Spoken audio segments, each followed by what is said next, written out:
Hi, Natalie Rose Martin here, founder of Arbor Vitae Mystery School. And I tell you, I would be a mess without the structure and discipline of my personal practices. I was pretty young when I realized that having structure in my life really supported me to use my time wisely and well. Now, being a quite feminine being, I also need plenty of time to be in my flow state and be creative and respond to what arises.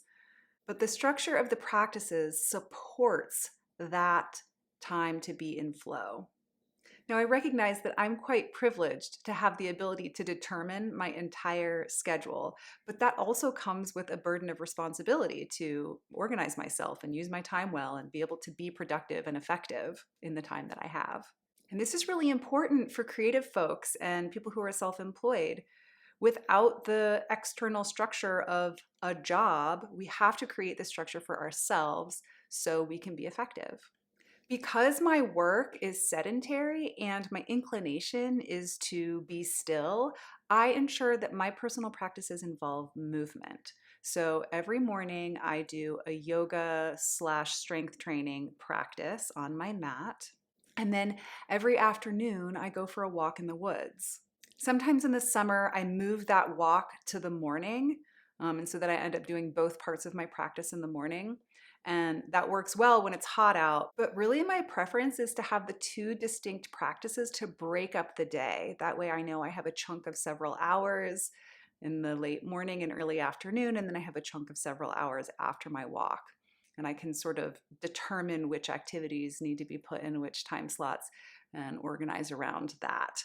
The other reason I like taking the walk in the afternoon is because it breaks up stagnant energy and gets things moving again if I've gotten too still throughout the day.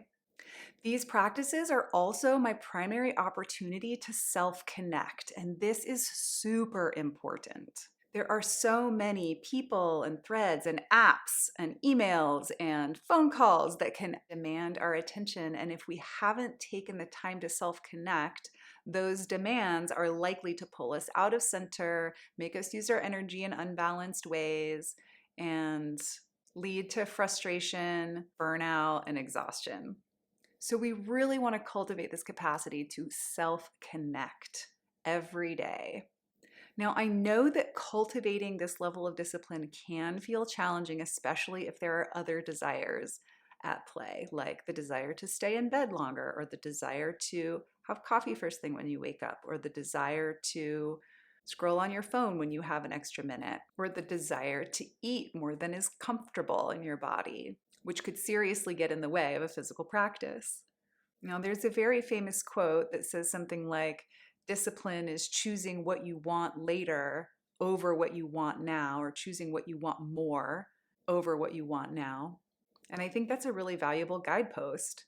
When we choose to commit to something bigger than ourselves and outside of our personal interest, like being of service to others or fulfilling a particular mission or purpose, then we can orient to that bigger thing to help us find our priorities. And when we're prioritizing our devotion and our commitment to this bigger mission, this deeper purpose than just our personal interests, we find the motivation to discipline ourselves to become the one who can actually fulfill that purpose.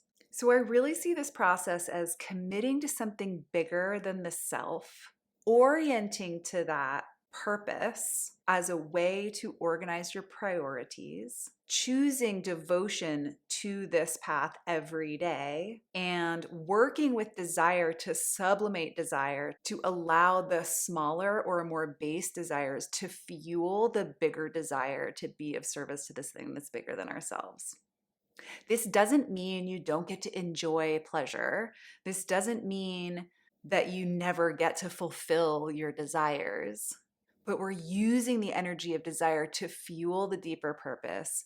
And the desire becomes fulfilled through a higher expression of our essence when we do this.